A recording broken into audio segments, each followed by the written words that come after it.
Assalamualaikum teman-teman. Siang ini saya berada di lokasi hutan tali pocong, di mana teman-teman sudah paham sendiri tentang cerita ataupun apa yang pernah terjadi di hutan tali pocong ini. Kalau siang hari seperti ini teman-teman, kita bisa lihat di sekeliling kita. Memang cukup sunyi dan pohon-pohon di sini cukup gede-gede juga nih. Oke, kita akan jelajahi jalan yang membelah hutan tali pocong ini.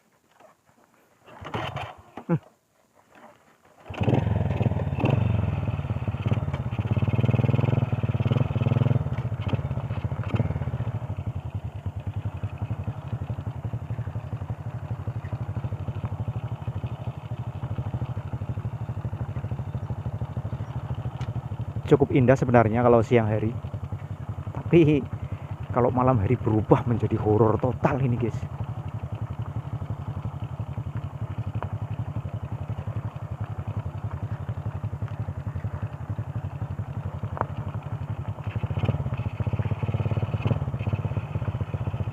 Ya, bisa kalian lihat.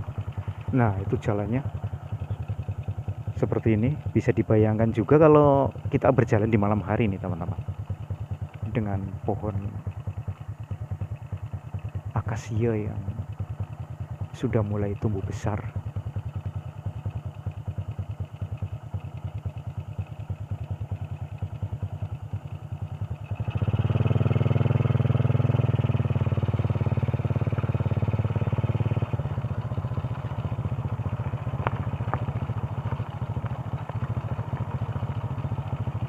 Dan jalur ini sebenarnya jalur paling dekat ketika menghubungkan dua wilayah di sebelah selatan dan utara hutan ini.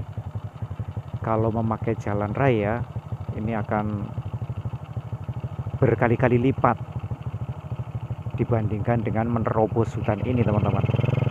Jadi sebenarnya jalur ini kalau bagus, saya yakin malam hari pun akan selalu rame. Tapi karena jalannya yang ya kita tahu sendirilah, tanah hutan itu seperti apa ya teman-teman. Banyak bagian-bagian yang labil. Tanah ini seperti bergerak, longsor.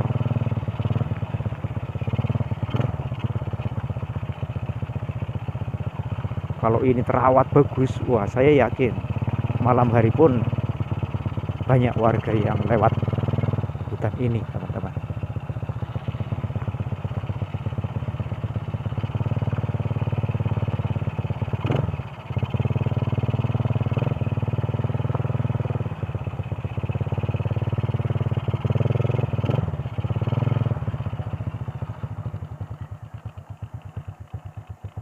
Sebagian besar didominasi oleh hutan jati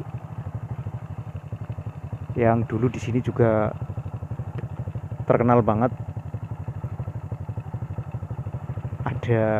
Masih ada kera, populasi kera tinggal di bagian dari hutan ini. Tapi seiring berjalannya waktu, terus ada jalan membelah hutan ini, maka populasi kera ini sudah tidak terlihat lagi. Kalau dulu di sini banyak.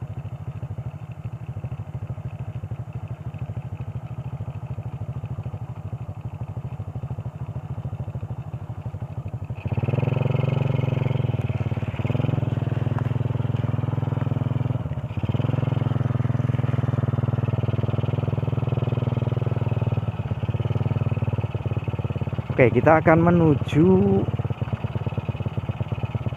satu titik yang menjadi pangkal terjadinya sebuah rentetan kejadian di mana beberapa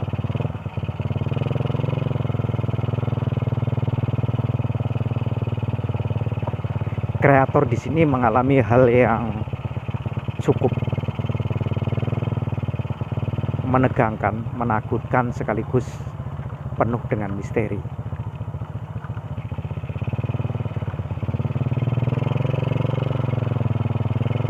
Pemuda misterius yang sampai saat ini masih sering terlihat. Terus penemuan tali pocong itu adalah puncak dari semuanya, dimana pada waktu itu yang diteror adalah para kreator yang bersinggungan dengan tali pocong tersebut. Awalnya tali pocong itu dianggap hanya tali biasa, bukanlah tali pocong. Awalnya itu seperti kain biasa, tapi lama-kelamaan terjadi keanehan. Maka disimpulkan itu adalah tali pocong.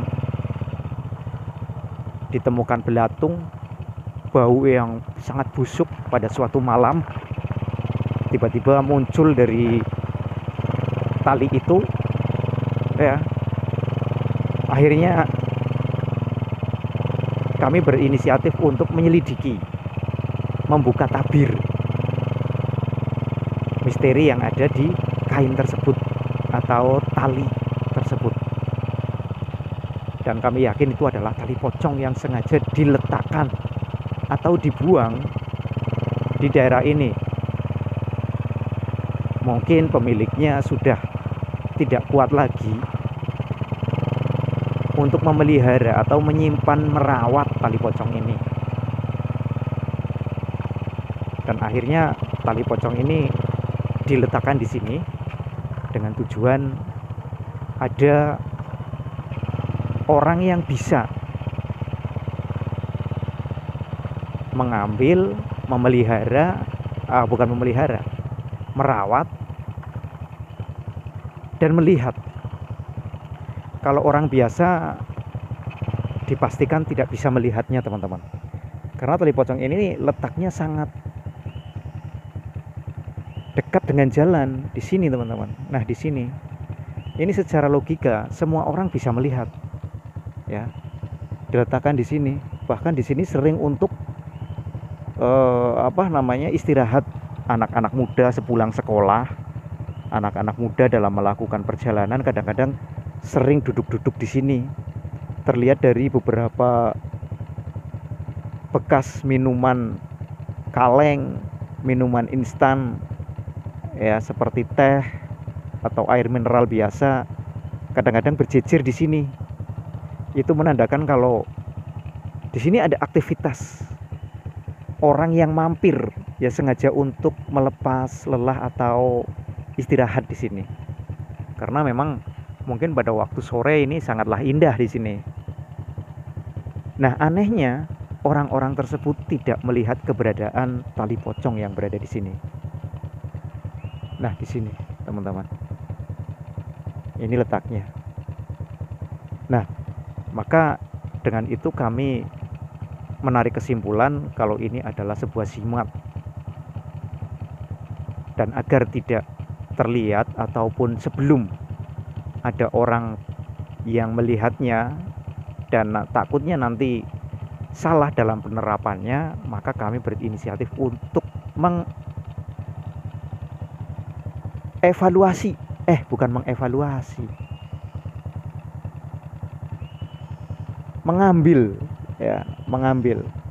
mengambil tali pocong ini, mengevakuasi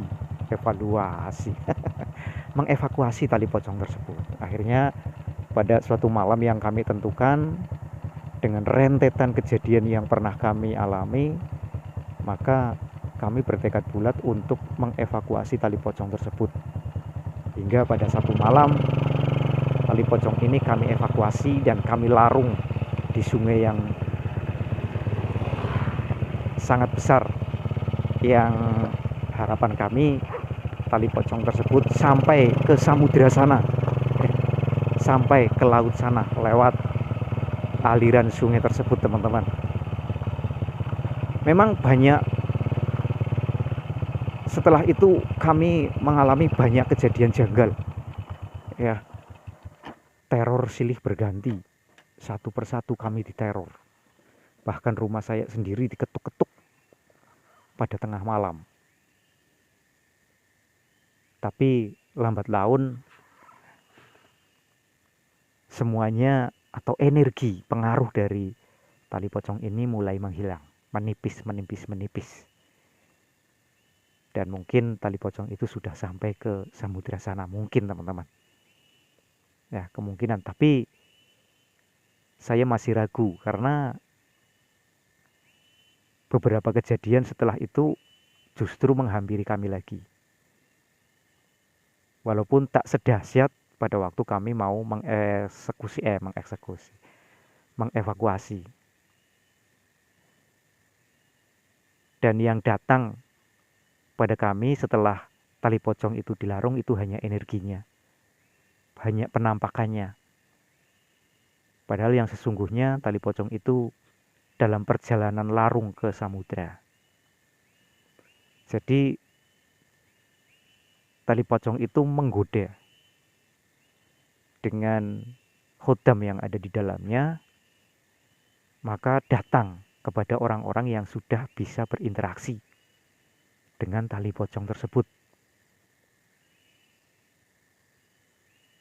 Tali pocong ini mengharap agar salah satu di antara kami mempunyai ketertarikan untuk memiliki tali pocong tersebut, agar tali pocong itu terhenti dalam larungnya dan mendapatkan tempat di salah satu anggota kami. Tapi ternyata kami tidak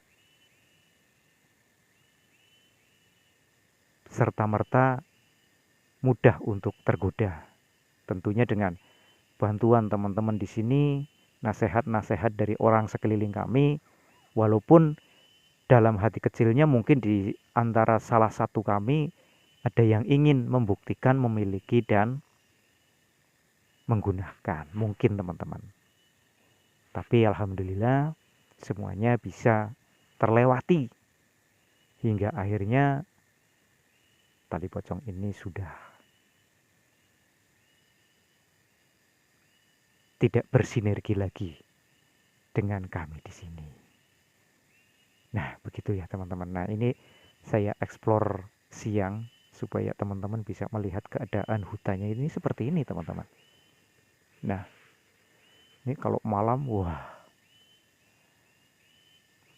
luar biasa. Seremnya pol guys kalau malam. Apalagi pemuda misterius itu sering terlihat di area sini. Juga saya sendiri pernah melihat sosok perempuan berjalan ke atas sana.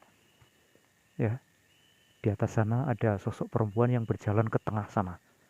Itu juga masih misterius, masih misteri.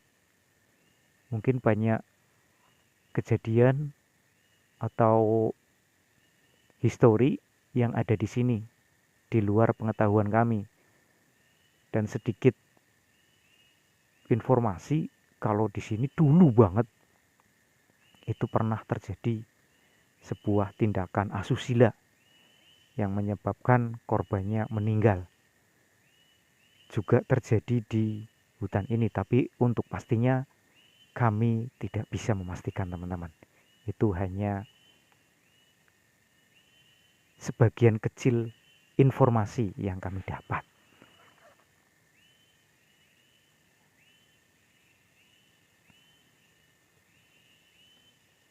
Oke, kita lanjutkan perjalanan.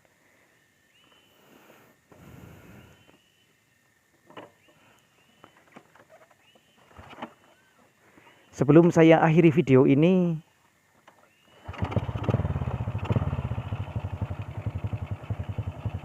ini mungkin menjadi pengingat bagi teman-teman semua agar kita jangan tergoda dengan gemerlapnya dunia. kita masih akan menjalani kehidupan setelah ini yang tentunya akan meminta atau menitik beratkan kepada pertanggungjawaban kita selama di dunia ini.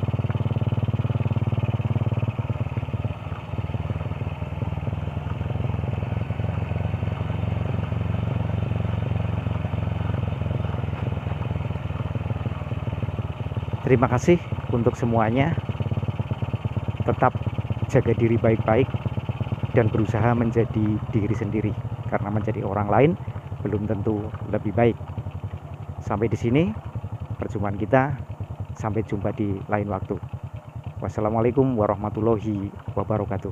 Bye bye.